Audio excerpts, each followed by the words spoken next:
추석 연휴 잘 보내셨나요? 네. 이번 추석 연휴가 벌써 열흘이나 엄청나게 긴 연휴를 우리가 보냈습니다. 사실 그 추석 연휴를 기다리면서 이렇게 긴 시간 동안 뭘 하고 지낼까 이런 생각이 들기도 했었는데요. 막상 지나고 보니까 금방 지나가더라고요.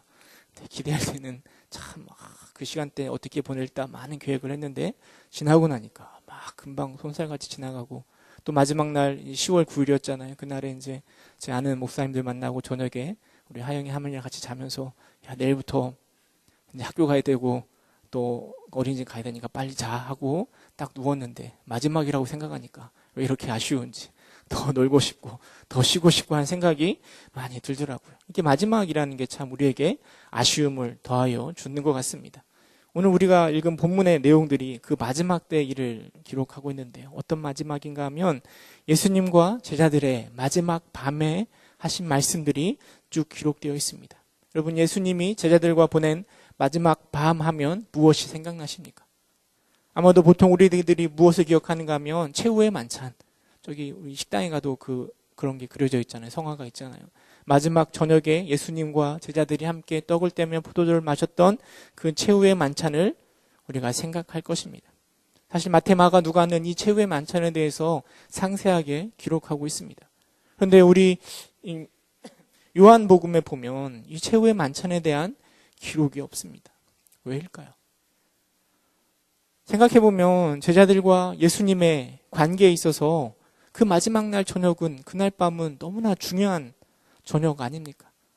예수님이 살아생전에, 물론 부활하신 이후에 다시 만나긴 하지만 살아생전에 보게 되는 마지막 밤이잖아요. 그리고 다음 날이면 예수님이 십자가에 못 박혀 죽으십니다. 그 마지막 예수님의 사역을 감당하기 전에 우리 주님이 우리 제자들에게 하신 말씀이 얼마나 많이 있겠습니까?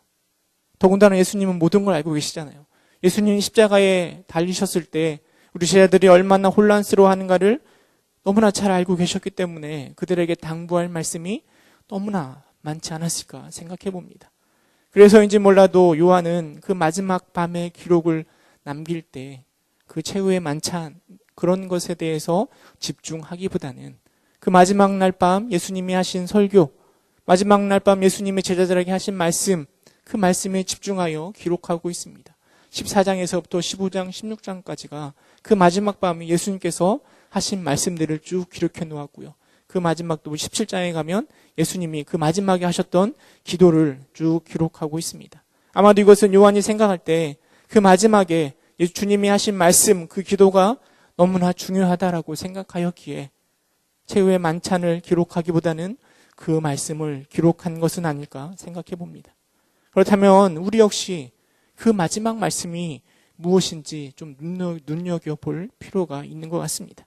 특별히 예수님이 그 마지막 설교에서요, 14장, 15장, 16장에 보면 많은 주제들을 담고 있긴 하지만 주로 누구에게 초점이 맞춰져 있는가 하면 남아있을 제자들, 그 제자들이 어떻게 살아가야 할지, 어떻게 해야 할지를 그 제자들을 생각하면서 많은 이야기를 나누고 계십니다. 오늘 밤에 이 마지막 예수님의 설교의 부분의 한 부분을 묵상하면서 우리가 은혜를 나누고자 합니다. 지난 3년 동안 예수님이 제자들과 함께 공생의 기간을 거쳐오셨잖아요. 수없이 많은 기적들을 제자들은 바로 옆에서 바라보았습니다. 수없이 많은 가르침을 제자들은 예수님 곁에서 듣고 배워왔습니다. 그렇게 오랫동안, 긴 세월 동안 예수님을 바라봤고 예수님의 가르침을 바라봤다면 우리는 예수님 십자가에 달리셨을 때 그 제자들이 좀 무언가를 해볼 법하다라는 기대를 가질 수 있습니다. 그런데 그 마지막 밤에 제자들이 보여주는 모습은 너무 실망스럽습니다. 아니, 3년 동안 예수님과 함께 했음에도 불구하고 그들이 알고 있고 그들이 예수님을 대하는 태도를 바라보면, 말하는 모습을 바라보면 이게 과연 훈련받은 자의 모습인가 하는 생각이 저절로 들게 한다라는 거죠. 예수님은 그 전부터 계속해서 십자가에 대해서 말씀하셨습니다. 그러나 제자들은 그 십자가에 대해서 예수님이 짊어지실 일, 예수님이 하실 일에 대한 이해가 전혀 없습니다. 7장 33절에 보면 작은 자들아 라고 예수님이 제자들을 말씀하시면서 내가 너희들을 잠시 떠나 있겠다라고 말씀하십니다. 아마도 십자가에서 죽으심을 염두에 두고 하신 말씀인 것 같아요. 근데 베드로는 뭐라고 얘기하는가 하면 주여 어디로 가십니까? 왜 우리가 예수님을 따라갈 수 없습니까? 주를 위해서 내 목숨도 버리겠습니다 라고 예수님께 이렇게 이야기합니다. 물론 목숨을 버리면서까지 예수님을 따르겠다라는 그런 베드로의 결단은 굉장히 믿음 있는 것처럼 보이지만 예수님의 사역에 대한 이해가 전혀 없는 거죠. 그래서 예수님은 그 베드로에게 네가 나를 3번 부인할 것이라 라고 언급하고 있는 거죠. 14장에 가면 도마와 빌립의 이야기가 나오는데요. 그들도 마찬가지입니다. 천국에 가겠다라고 얘기했는데요. 도마는 주께서 어디로 가시는지 우리가 알지 못하거늘 그 길을 어찌 알겠습니까? 라고 질문합니다. 도마 역시 예수님이 하실 일들, 천국에서 예비하실 일들, 십자가를 짊어지실 것들 아무것도 알지 못하고 있는 거죠. 빌립도 뭐라고 얘기하는가 하면 8절에 보니까요. 이 주여 아버지를 우리에게 보여주옵소서 그러면 족하겠나이다 라고 이야기합니다. 그 마지막 저녁 밤에 예수님과 제자들이 대화를 나누는데요. 서로 핀트가 안 맞아요. 예수님이 뭘 말씀하시면 제자들은 그것에 대한 이해가 전혀 없습니다. 딴소리만 하고 있습니다. 자기 생각만 말하고 있습니다. 그런 상황 속에서 예수님은 9절에 뭐라고 말씀하시는가 하면 14장 9절에 보면 이렇게 이야기합니다. 예수께서 이르시되 빌립아 내가 이렇게 오래 너희와 함께 있으되 내가 나를 알지 못하느냐. 이렇게 오랫동안 내가 너랑 함께 있었는데 너는 왜 아직도 아무것도 알지 못하느냐? 너 왜 그렇게 나에 대해서 이해를 하지 못하느냐라고 예수님이 말씀하고 계십니다. 아무것도 이해하지 못하고 알지 못하는 지난 3년 동안 그렇게 이야기했음에도 불구하고 예수님에 대해서 전혀 이해 못하는 제자들을 바라보면서요. 우리 예수님이 어떤 마음을 품으셨을까요? 사실 예수님이 뽑은 12제자들은 우리는 사도라고 부릅니다. 사도들이 무슨 일을 감당하는가 하면 예수님의 말씀을 세상에 전하기 위해서 예수님이 직접 뽑은 대리자입니다. 예수님의 대리자입니다. 그리고 내일이면 예수님이 십자가를 짊어지시고 그들을 떠납니다. 근데 그들의 모습은 아무것도 알지 못하는 정말 답답한 모습을 하고 있습니다. 예수님이 생각해 보실 때 정말 암울한 상황이라고 생각하실 것 같아요. 아무런 소망도 없고 희망도 없어 보일 것 같아 아무런 소망도 희망도 보이지 않습니다. 그런데 이런 제자들의 그 마지막 밤에 희망 없는 모습을 보면서 어쩌면 오늘을 살아가고 있는 우리의 모습을 또 생각해 보게 됩니다. 물론 우리들은 제자들보다 예수님에 대해서 많은 것을 알고 있고 이해하고 있습니다. 예수님이 십자가를 짊어지심으로 우리에게 구원의 길이 열려져 있고요. 우리가 예수님을 통하여 그 구원의 길을 또 그 좁은 길을 갈 수 있다라고 우리는 너무나 잘 알고 있습니다. 그러나 우리의 삶을 생각해 보면 전혀 알지 못하고 이해하지 못하는 제자들의 모습이나 알면서도 대충 살아가고 있는 우리들의 모습이나 거기서 거기 아닐까요?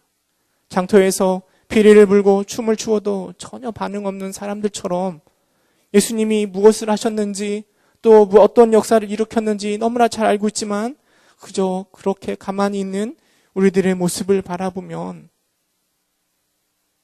제자들과 우리들에게 정말 소망이 없는 것은 아닌가 생각해 보게 됩니다. 믿음이 우리의 삶 속에서 일할 자리가 없습니다.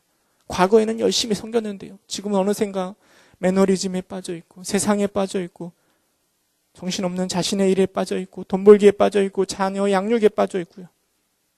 이런 오늘날 우리의 모습은 그 예수님과 마지막 밤을 보내고 있는 함께 식사를 하고 있는 제자들의 모습과 소망이 없습니다.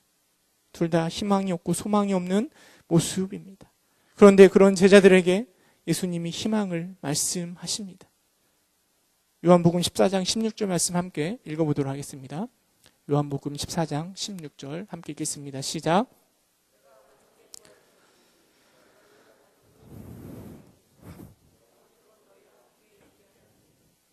예수님이 뭐라고 말씀하시는가 하면 그렇게 소망이 없고 희망이 없어 보이는 그들에게 누굴 보내신다고요? 보혜사를 보내주시겠다라고 말씀하십니다. 여러분 그 보혜사가 누굴 의미하는 걸까요? 17절에 보면 보혜사는 진리의 영이라고 이야기하고 있고요. 이는 곧 성령을 두고 하시는 말씀입니다. 여러분 그렇다면 성령님이신 보혜사가 하시는 일이 무엇일까요? 보혜사의 의미가 어떤 의미를 가지고 있는가 하면 보호하시고 은혜를 주시고 가르치시는 자라고 그런 의미를 가지고 있는 단어가 바로 보혜사입니다. 다른 번역 성경에 보면은요, 이 헬라 언어로 파라클레토스라는 이 단어를 우리 개역 성경은 보혜사로 이렇게 번역하였는데요. 다른 성경에 보면 협조자, 또 위로자, 보호자, 대언자, 조력자, 조언자 이런 다양한 것으로 해석하고 있습니다. 헬라어의 그 의미가요, 그냥 단순히 보혜사 그 하나로만 해석할 수 있는 게 아니라 다양하게 해석할 수 있는 것이죠.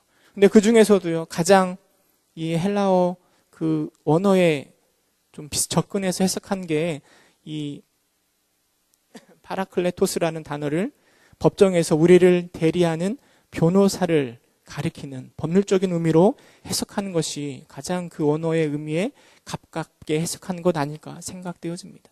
다른 성경에서 보면 이 보혜사를 뭐라고 번역하기도 하는가 하면 대언자라고 번역하기도 합니다. 대언자, 변호사를 생각할 때요, 성령님이 우리의 대언자가 되고 변호사가 되고 또 보혜사가 된다라고 생각할 때요, 단순히 그 성령님은 우리의 편을 들고 우리 곁에서 우리에게 공감하며 우리 편에만 그냥 같이 공감해주는 분으로서가 아니라 변호사로 생각해 볼 때, 여러분, 변호사의 목적이 무엇입니까? 우리를 위로하는 것이 변호사의 목적이 아닙니다.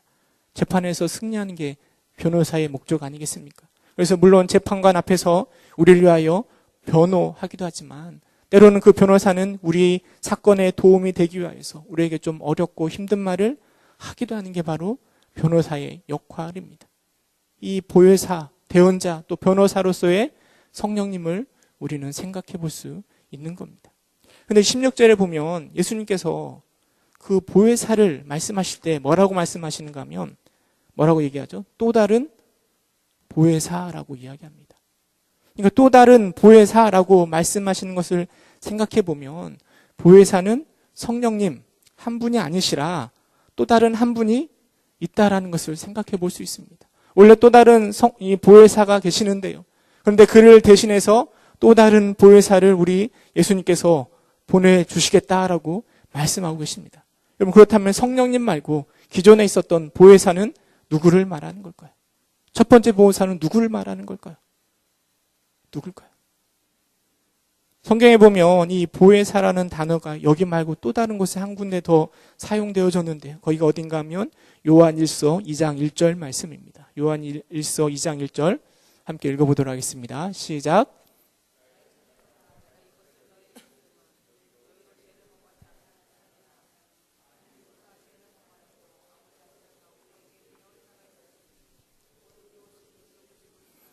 우리에게 누가 있다고요? 대언자가 있으니 곧 의로우신 예수 그리스도라라고 이야기하는데요, 그 대언자라는 단어가요, 보혜사라는 단어와 동일합니다. 그러니까 성경이 말해주고 있는 우리의 보혜사, 대언자는 누구인가 하면 한 분은 성령님이시고 그리고 또 한 분은 예수 그리스도이십니다. 정확히 말하면 첫 번째 보혜사는 예수님이시고 그리고 승천하신 이후에 또 다른 보혜사, 진리의 영 성령님을 우리에게 보내주시겠다라는 것입니다. 오늘 이 성령님이 우리를 위해서 어떤 일을 감당하셨는가, 어떻게 돕고 계시는가를 살펴보고자 하는데요, 그런데 이 성령님의 역할을 잘 이해하려면 첫 번째 보혜사이신 예수 그리스도가 어떻게 우리를 도우셨는가를 좀 살펴볼 필요가 있습니다. 여러분, 첫 번째 보혜사인 예수님은 어떻게 우리를 변호하시고 금방 성경에 기록된 것처럼 우리의 대언자의 역할을 감당하셨을까요? 우리가 방금 읽은 요한일서 2장 1절에 보면 뭐라고 기록하고 있는가 하면 만일 누가 죄를 범하여도 아버지 앞에서 우리에게 대언자가 있으니 라고 성경은 기록하고 있습니다. 이 말씀을 좀 유추해서 좀 성령님의 역할, 아니 우리 하나님 예수님의 역할을 좀 상상해 보면은요, 지금야 우리는 다 이렇게 살아가고 있지만 모든 사람이 다 서게 되는 곳이 있습니다. 어딜까요? 죽은 이후에 하나님의 심판대 앞에 모든 사람이 다 서지 않겠습니까?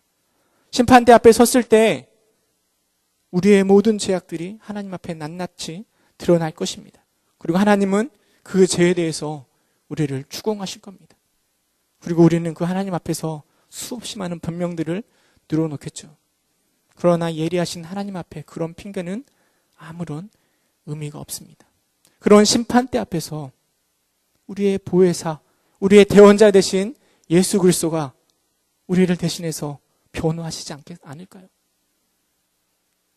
재판장이시고 우리의 보혜사이신 예수님의 사역을 좀 상상해 보면, 물론 제가 그 예수님이 어떻게 하시는지를 보지 못했지만 이렇게 상상해 보면 아마 그랬을 것 같습니다. 예수님이 저에 대해서, 아니 하나님이 저에 대해서 막 추궁하고 계실 때 저의 변호사 되시는, 대원자 되시는 예수님이 손을 들고 말씀하실 것 같습니다.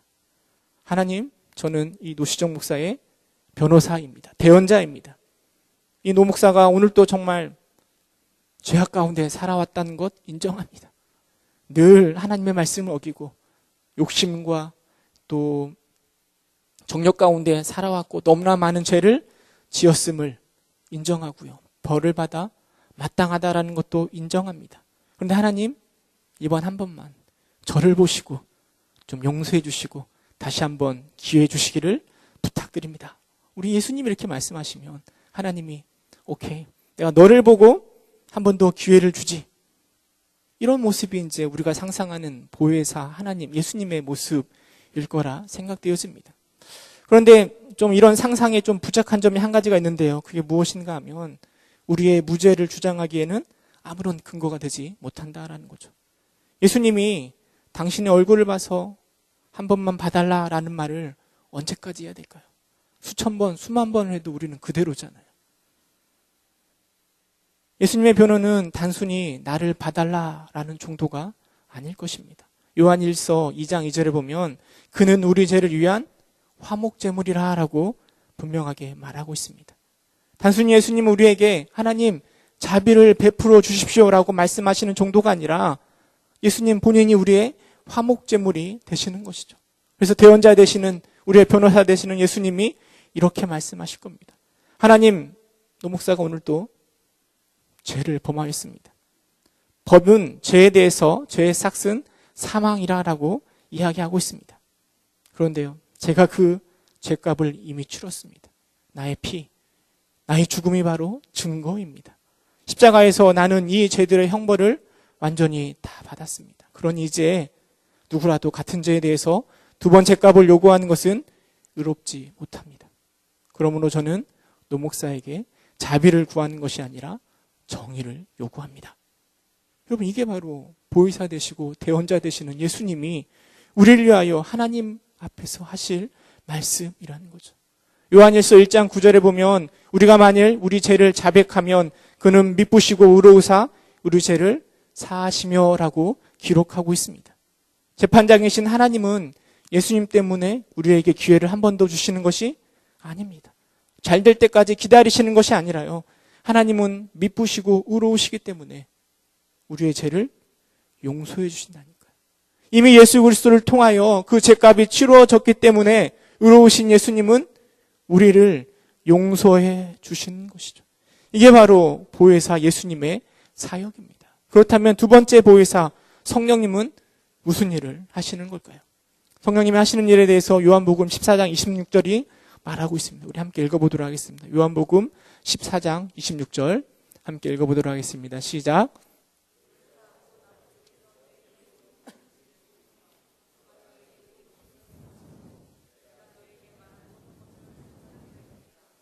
또 다른 보혜사 성령님이 무엇을 하시는가 하면 우리에게 모든 것을 가르치시고 내가 너에게 말한 것들을 생각나게 하시겠다라고 말씀하고 계십니다. 보통 우리가 성령님의 사역을 이야기할 때 무엇을 상상하는가 하면 어떤 신령한 은사들을 상상하지 않습니까? 병을 고치거나 귀신을 쫓아내거나 아니면 방언을 하거나 하는 그런 특별한 은사들, 또 그것이 아니라면 어떤 영적인 에너지를 채워지는, 그래서 우리를 막 뜨겁게 하고 불타오르게 하고 하는 그런 일들을 하시는 것이 바로 성령님이라고 상상합니다. 물론 성령님이 그런 일을 감당하시는 것 맞는 말이긴 하지만 성경이 말하는 분명한 성령님의 첫 번째 사역은 가르치고 생각나게 하는 것입니다. 제임스 패커라는 사람이 이런 성령님의 역할을 조명에 비유합니다.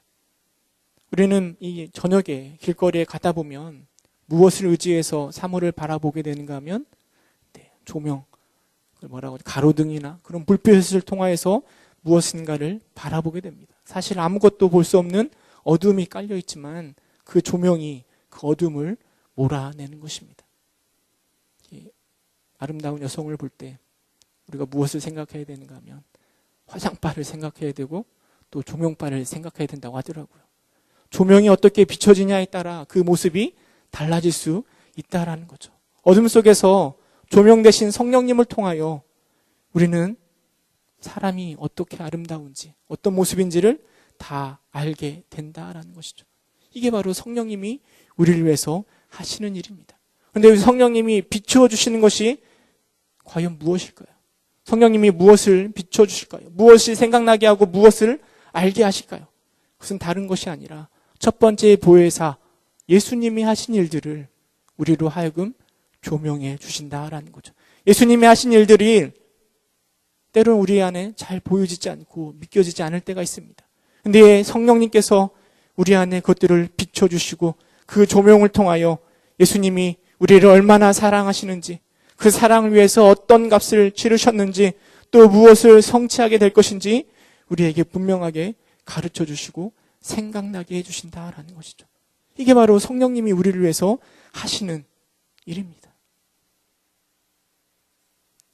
예수님과 마지막 밤을 보내고 있는 제자들은 사실 아무것도 알지 못합니다.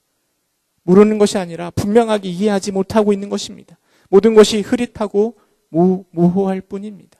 그런데 성령님께서 승천하신 이후에 그들과 함께 하시면서 그들에게 빛을 비추어 주실 때 그들이 모든 것을, 제자들이 모든 것을 아주 선명하게 바라보게 되고, 그리고 사도로서, 예수님의 제자로서 그 사명을 멋지게 감당할 수 있게 되는 것입니다. 뿐만 아니라 성령님은요, 단순히 우리에게 가르쳐 주시고 정보를 제공해 주실 뿐만 아니라 우리를 책망하시기도 하시고 우리를 도전케 하시기도 합니다. 16장 8절을 보면 그가 와서, 성령님이 와서 죄에 대하여, 의에 대하여, 심판에 대하여 세상을 책망하시리라 라고 기록하고 있습니다. 성령님은 예수님이 누구신지 무엇을 하셨는지 밝히 보여줄 뿐만 아니라 예수님을 믿고 있는 우리가 죄에 대해서 어떻게 살아가야 되는지, 우리의 삶을 어떻게 살아가야 할지를 훈계하시고 가르쳐 주신다라는 것이죠. 이것이 보혜사 성령님이 하시는 역할이라는 것입니다. 보혜사를 좀 다시 정리해 보면은요, 첫 번째 보혜사 예수 그리스도는 우리를 위하여 하나님에게 대언의 말씀을 하십니다. 두 번째 보혜사 성령님은요, 우리를 위하여 우리에게 말씀하십니다. 예수 그리스도가 누구인지, 그리고 너희가 어떻게 살아야 할지를 가르쳐주고 보여주고 있습니다. 소망도 희망도 없는 그 마지막 밤의 제자들에게 유일한 희망은 바로 이 보혜사입니다. 성령님이십니다. 그리고 예수 그리스도가 그들의 소망입니다. 뿐만 아니라 오늘 살아가고 있는 우리들에게도요, 늘 죄악 가운데 가고 늘 무너지는 우리들에게도요, 유일한 희망은 바로 우리의 보혜사이신 예수 그리스도 그리고 성령님이십니다. 그것을 오늘 밤 우리 주님이 우리에게 선포하고 있는 말씀입니다. 그렇다면 이 보혜사에 관한 말씀들을 우리의 삶에 어떻게 적용시켜야 할까요? 한 3가지 정도만 적용해보고자 하는데요. 먼저는 우리가 이 보혜사 때문에 우리가 평안을 누리고 있는지 점검해 보아야 됩니다. 참 세상에 살아갈 맛이 많이 나지 않을 때도 참 많이 있습니다. 그럼에도 불구하고 우리가 세상을 힘차게 살아갈 수 있는 건 우리 보혜사 예수 그리스도 성령님 때문 아니겠습니까? 그분이 우리를 위해서 대언해 주시고 우리를 가르쳐 주시고 생각나게 해주시는데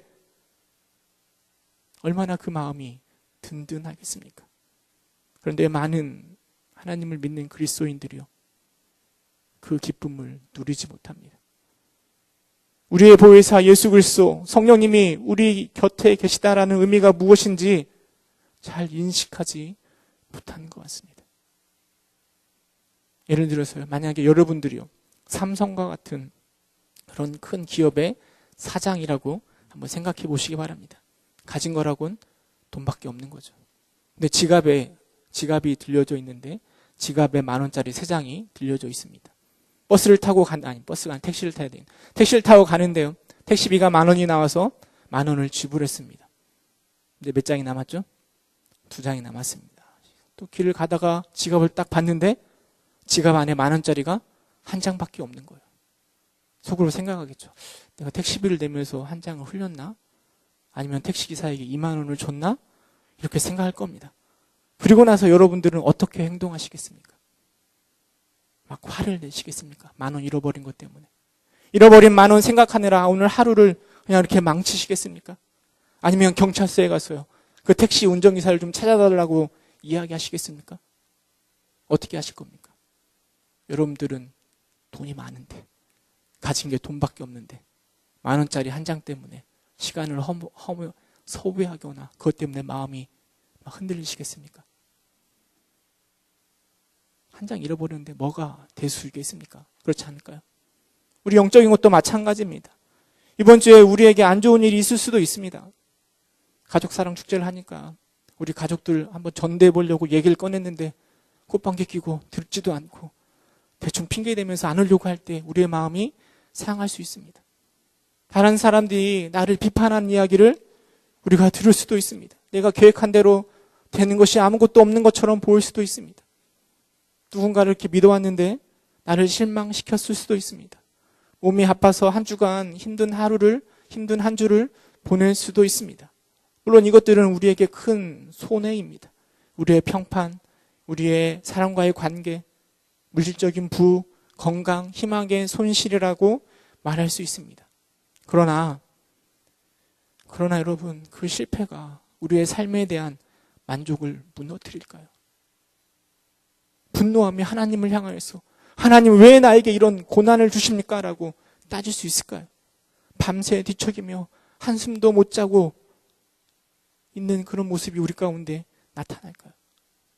만약 우리가 그렇게 하고 있다면 그것은 우리 스스로가 정말 얼마나 풍성한지를 모르기 때문일 것입니다. 요한복음 14장 27절은 이렇게 이야기합니다. 우리 함께 읽어보도록 하겠습니다. 요한복음 14장 27절 시작. 평안을 너에게 끼치노니 곧 나의 평안을 너에게 주노라. 내가 너에게 주는 것은 세상이 주는 것과 같이 아니하니라.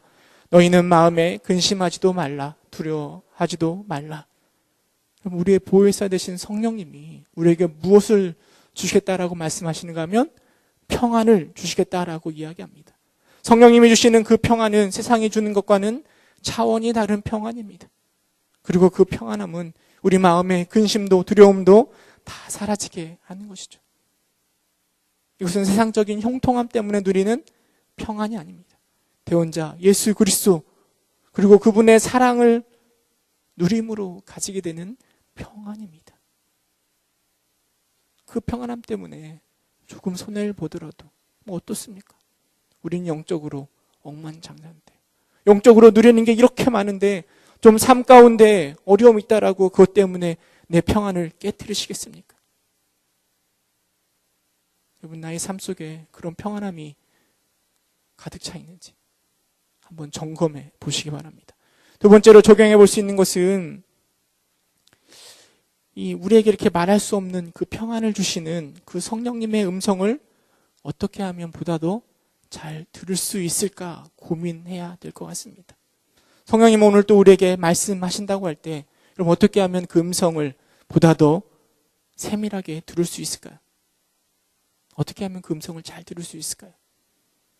사실 정답은 우리가 다 알고 있는 것 같습니다. 말씀과 기도면 충분합니다.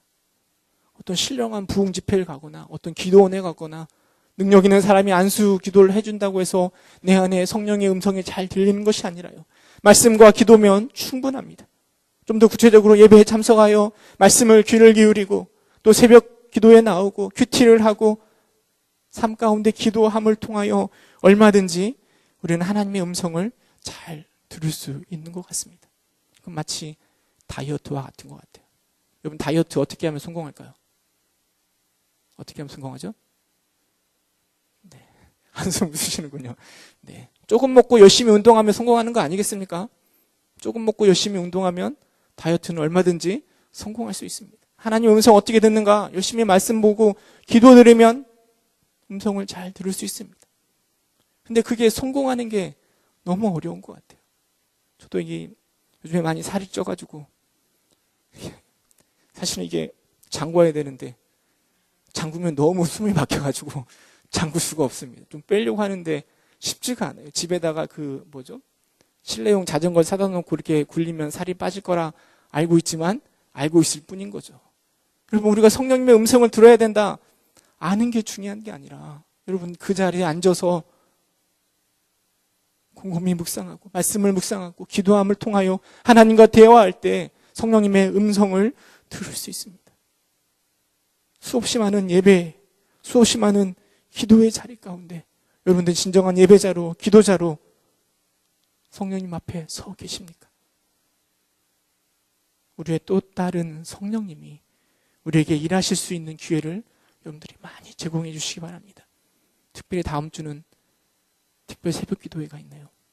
여러분 꼭 많이 참석하셔가지고 음성 듣는 곳에 더 많은 그 기도의 자리에, 더 많은 말씀의 자리를 소망하시기를 주님의 이름으로 축원합니다. 마지막으로 적용해 볼 수 있는 건 우리의 삶 속에서 그 보혜사 성령님을 기대하고 있는가 생각해 볼 수 있다는 거죠. 다음 주면 우리 교회가 가족사랑 축제를 준비하고 있습니다. 그럼 우리는 이 가족사랑 축제를 통하여서 전도하기를 기대합니다.